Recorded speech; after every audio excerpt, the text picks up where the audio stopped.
Emma, ask me something in English. Anything. Okay. What did you do last weekend? Easy. I know exactly how to answer that. Great, go ahead. Well, Alex? it's gone. What's gone?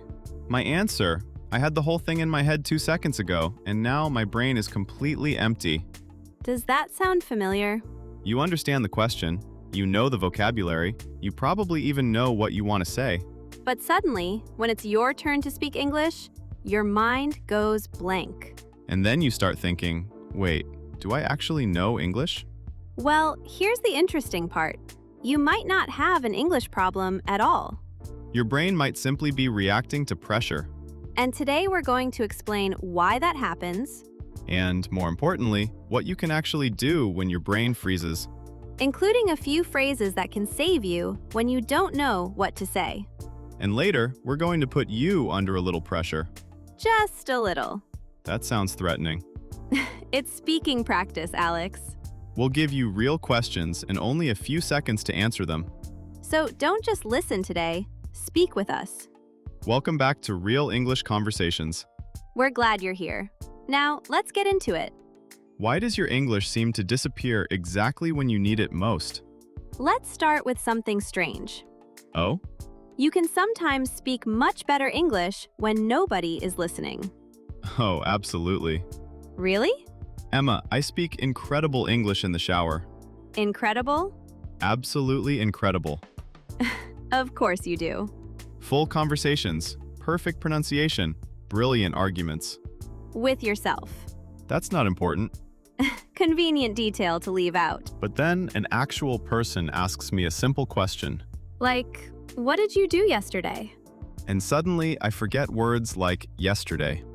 And that's because those are two very different speaking situations. What's different? Pressure. Hmm, When you're alone, nobody is waiting for your answer. Nobody is evaluating your pronunciation. You can stop whenever you want. restart the sentence. Change a word. Look something up. Exactly. But during a real conversation, Someone is looking at you, waiting, listening. and your brain suddenly realizes, oh, I have to do this now. And they're still looking at me. Alex, What? they're supposed to look at you. You're having a conversation. I know. But you just demonstrated something important. What's that? Sometimes the other person isn't creating the pressure. We are. Exactly. That's uncomfortable.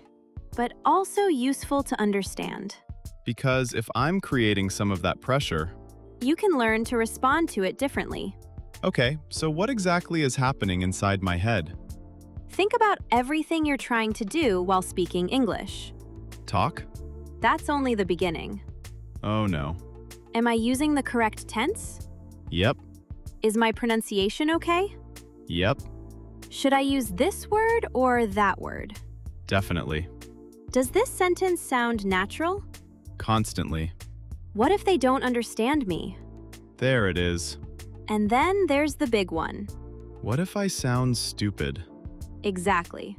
So while I'm trying to answer one question, You're also monitoring grammar, pronunciation, vocabulary, and the other person's reaction. that's a lot happening at once. It is. And eventually, Nothing. my mind goes blank. That's a useful expression, by the way. Very useful for today's topic. If your mind goes blank, you suddenly can't remember what you wanted to say or do. For example, I practiced my presentation all night, But when I stood in front of everyone, my mind went blank. or she asked me a simple question in English. And my mind went completely blank. Unfortunately relatable. Very relatable. But here's what I want to understand. Go ahead. Why can nervousness actually make it harder to remember English? Well, this is where things get interesting. Here comes the science. A little science. I'm ready. Your brain and body are constantly responding to possible threats and stress. Even during an English conversation? English itself isn't dangerous, Good. thankfully. But embarrassment, judgment, and social pressure can still make you feel stressed. So my body doesn't need to see an actual danger for me to feel nervous. Exactly. When you're highly stressed, your body's stress response can activate. Fight or flight. Right. Heart beating faster? Yes. Breathing changing? Yes. Muscles getting tense? That can happen too. I've definitely felt that before presentations. Me too. And suddenly, I'm supposed to remember irregular verbs while my body thinks we're escaping a tiger. There is no tiger, Alex. Tell my nervous system that. I'll have a conversation with it later. But seriously, how does that affect my English? When you're under a lot of pressure, accessing language that isn't automatic yet can feel more difficult. Automatic. That's the important word. Explain. If I say, thank you, do you need to build that sentence word by word? No. Do you think about the grammar? No. Do you translate it first? Probably not. It's automatic. Because I've heard it and used it thousands of times. Exactly. But if I'm trying to express a complicated opinion, You might need much more conscious effort. and pressure makes that harder. Exactly. So part of fluency isn't knowing more and more grammar. It's also making useful language easier to access. Hmm. And in a few minutes, we're going to practice exactly that How? by giving you less time to think. That sounds like the opposite of helping. Trust me. I'm not sure I do anymore. We'll start easy, I promise. Fine. But first, there's another problem we need to fix. Perfectionism. Exactly. I knew it. Let me ask you something. Okay. Imagine somebody asks you, what did you do yesterday? Easy. What's your job? Give the best English answer possible. No. Wow. Your job is to communicate. That's it? That's it. But what if my grammar isn't perfect? Can I understand you? Probably. Then keep going. What if my pronunciation isn't perfect? Can I understand you? Probably. Keep going. What if I forget a word? Find another way to say it. You're making this sound suspiciously simple. Because sometimes we make speaking harder than it needs to be. Give me an example. Maybe you want to say, yesterday afternoon, I decided to visit a new restaurant that one of my coworkers had recommended. Nice. But halfway through building that sentence, I forget recommended. exactly. Emergency. Or Or, you simplify. yesterday I went to a new restaurant. My coworker told me about it. Perfect. Wait, What? you just said perfect. Okay. Effective. Better. The idea reached me. Even though I didn't use the sentence I originally wanted. That's communication. Not performance. Exactly. Say that again. Your goal is communication, not performance. That's probably the most important sentence in this episode. Especially if every conversation feels like a secret English exam. I know that feeling. Really? Yeah, actually, I remember something that happened to me while traveling. Oh? It's not my proudest language learning moment. Now I definitely want to hear it. Of course you do. You can't say that and not tell me the story. I was learning a little of the local language, and I needed to ask for something inside a small shop. Okay. Before going inside, I prepared exactly what I wanted to say. You rehearsed it? Several times. How many? That's not important. Alex, Maybe 10? 10 times? I wanted to get it right. Okay. So I walked into the shop, Confident? terrified. That's not exactly confidence. But I said my sentence. And? It came out pretty well. Success! For approximately 3 seconds. What happened? The woman answered me. How dare she? Exactly. That wasn't part of my script. That's usually how conversations work. She said something completely normal, but faster than I expected. Did you understand her? Not at that moment. What did you do? I looked at her. And? She looked at me. And? I continued looking at her. Oh no, I can picture this. It felt like 10 minutes. How long was it really? Probably 2 seconds. There it is again. Pressure changes everything. What happened next? I managed to get through the interaction. But here's the frustrating part. What? About 10 seconds after I left the shop. You understood her. Every word. That's such a common experience. I remember thinking, where was that information 10 seconds ago? Your brain had terrible timing. But later I realized something. What? I hadn't failed because I didn't know anything. You were overwhelmed in the moment. Exactly. And there's another lesson in that story. I know what you're going to say. You survived. Barely. Alex, Fine. I survived. nobody laughed at you. No. Nobody told you to stop learning. No. The world continued. Surprisingly. And that's important. Because we need experiences that teach our brain. I can make a mistake and still be okay. I can forget a word and continue. I can feel nervous and still communicate. So confidence doesn't always come before speaking. Sometimes confidence comes because you spoke. I really like that. You speak, Make a mistake, survive, speak again, another mistake, still alive, still alive. That's the important part. and eventually speaking stops feeling like such a dangerous event. Exactly. Okay, Ready for the practical part? very. Because knowing why your brain freezes is useful. But it doesn't help much if I'm standing there thinking, interesting psychological phenomenon. Exactly. You still need to answer the question. I need something to say. So let's give you something. Strategy number 1.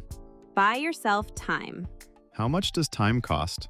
Alex, Sorry. moving on. When somebody asks you a question, you do not have to answer instantly.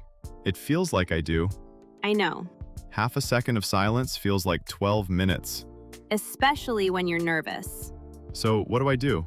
Use natural phrases that give your brain a moment. Give me one. That's a good question. Easy. Another. Let me think for a second. Very useful. And if you're trying to explain something difficult, how can I put this? So instead of, I can say something intentional. Exactly.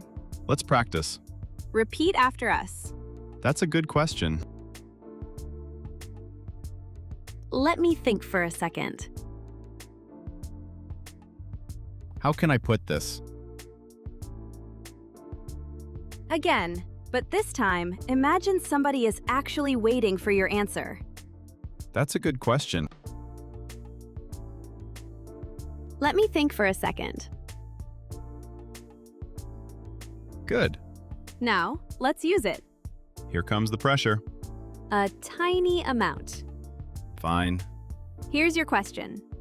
What's one habit you would like to change in your life? Don't answer immediately.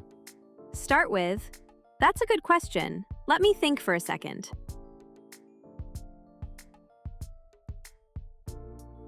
Notice what happened. Instead of being afraid of the silence. You controlled it. Exactly. That's powerful. And there's another trick that makes answering much easier. Strategy number 2. Strategy number 2. I'm ready. Stop trying to prepare your entire answer before you speak. You caught me. You do that? Someone asks me a simple question and I start writing an essay in my head. Exactly. Introduction, Supporting arguments, conclusion, and maybe a bibliography too. and by the time I'm ready, The conversation has moved on. so what should I do instead? Start with one sentence. 1? 1. That's almost too easy. Good. Ask me something. What did you do last weekend? I went to the beach. Great. That's very basic. And I understood you. True. Now add one detail. I went to the beach with some friends. Another. We spent most of the afternoon there. Another. Then we went somewhere nearby for dinner. Look at that. I'm having a conversation. Without writing the entire conversation inside your head first. Sentence first. Details second. That's worth remembering. Let's make you do it. Your question is, what do you usually do after work or school? Give us one simple sentence.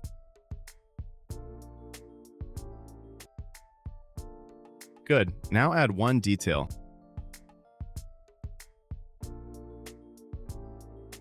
And one more.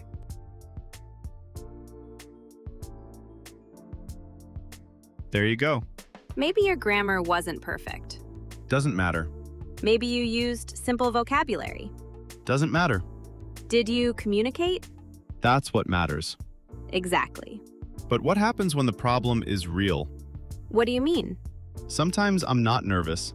I actually don't know the word. Ah, And then I freeze because there's literally a hole in my sentence. which brings us to strategy number 3.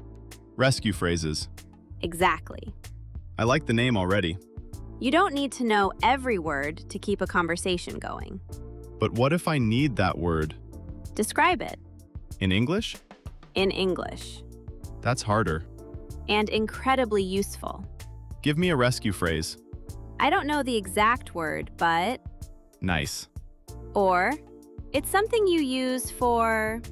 Another? What I'm trying to say is... Let's test it. Pretend you've forgotten the word umbrella. Okay. Tell me what happened yesterday. Yesterday it was raining, so I took my... Don't stop. I don't know the exact word, but it's something you use when it's raining. An umbrella? Yes, an umbrella. Conversation saved. And something interesting happened there. You used English to solve an English problem. Exactly. That's a real speaking skill. Let's make the listener do it. Of course. Imagine you've forgotten the word charger. You cannot say charger. Describe it. Start with, I don't know the exact word, but...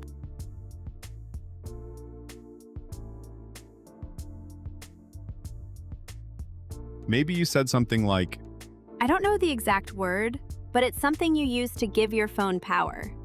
not beautiful English. But effective English. And the other person can probably say, Oh, a charger? problem solved. Exactly. But now we have to face the biggest problem. Which is This is easy when I'm sitting comfortably listening to Emma and Alex. true. Then a real person appears A human being. with questions. Terrifying, apparently. And suddenly, all the strategies disappear. Which is why strategy number 4 is different. Here we go. Practice under small amounts of pressure. Define small. Nobody is putting you on a stage. Good. Nobody is grading you. Better. But we're going to ask you questions and give you limited time to answer. Ah, Because if you only practice English silently, you become excellent at speaking silently, exactly. which isn't particularly useful at a restaurant. No, not particularly. So we're training retrieval. Right. Bringing language out of your memory when you need it. Rules? 3. Okay. Answer out loud. Not inside your head. Don't prepare a perfect answer. And? If you freeze, use one of the rescue phrases. I like it. Ready? Let's go. Question 1.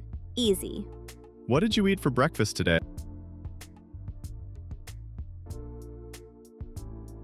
Done. Maybe you said, I had eggs and coffee. That's enough. Question 2. What's one place you'd really like to visit?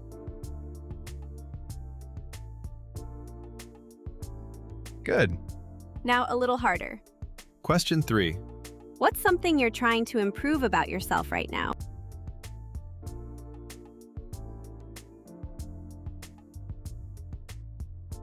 Did you freeze? Maybe you did. That's okay. Because now we're going to ask another one. And this time, you have a tool. Start with, that's a good question. Let me think for a second. Then answer. If you could change one thing about your daily routine, what would you change?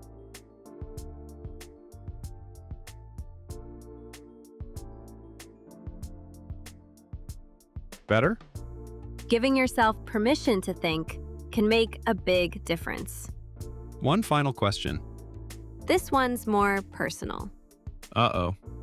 What's something you used to be afraid of, but feel more confident about now?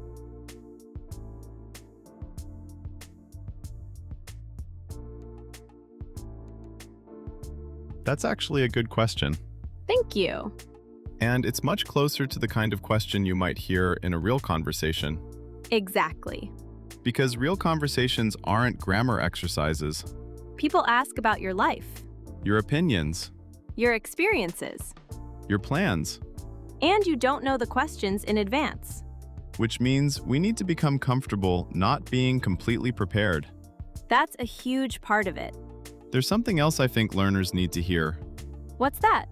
Freezing once doesn't mean you're bad at English. Absolutely. You might have an amazing conversation today. And struggle tomorrow. You might speak confidently with a friend. And freeze during a work meeting. You might speak easily about movies. And struggle to explain something technical. That's normal. Context matters. Energy matters. Stress matters. Familiarity matters. And even native speakers hesitate. They forget words. Restart sentences. Say, Say, you know, Say, wait, what was I saying? all the time.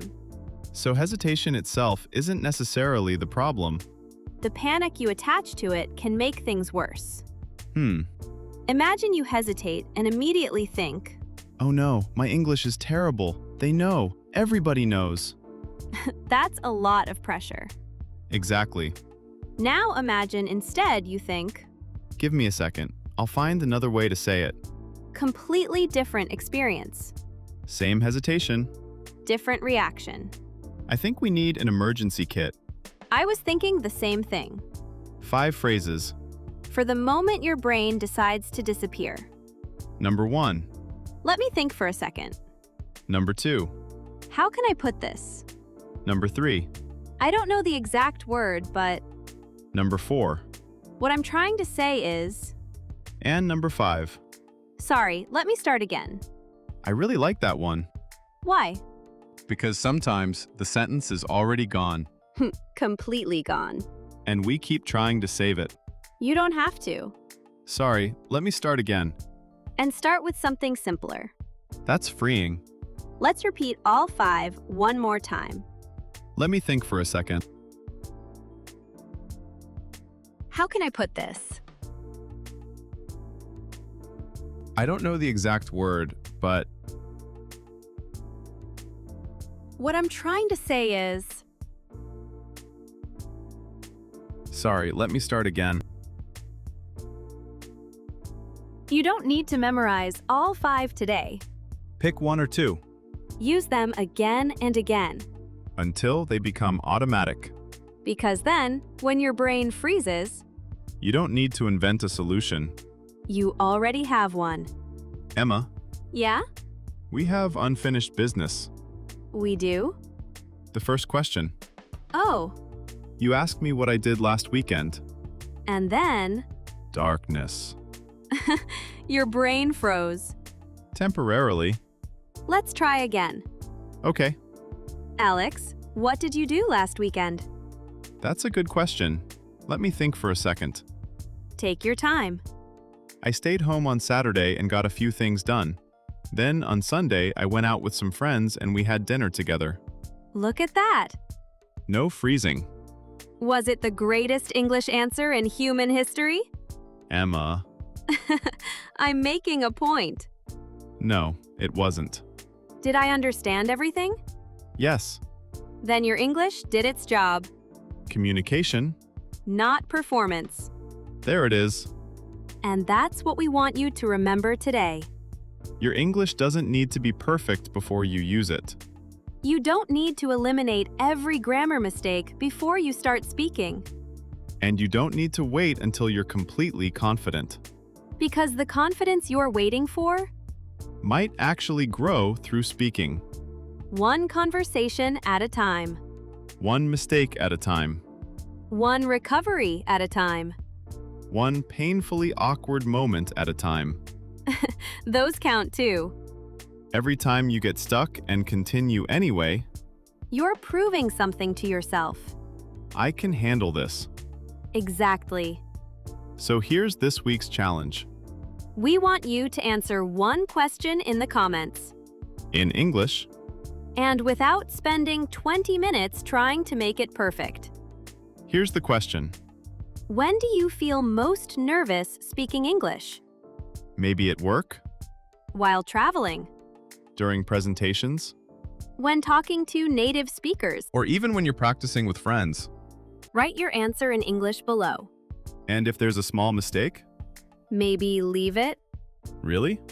If we can understand what you mean, don't spend forever editing your comment. Ah, That's part of today's challenge. communication, not performance. Exactly. Before we go, Remember your emergency phrases. let me think for a second.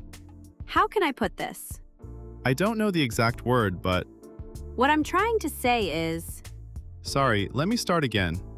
pick one or two. Practice them out loud. Make them automatic. So the next time your brain freezes, You already know what to say. if you enjoyed practicing with us today, subscribe to Real English Conversations. And if you know someone who understands English but gets nervous when it's time to speak, Send them this episode. better yet, practice today's questions together. Keep listening. Keep practicing. And even when your brain freezes, Keep speaking. we'll see you in the next episode. Bye!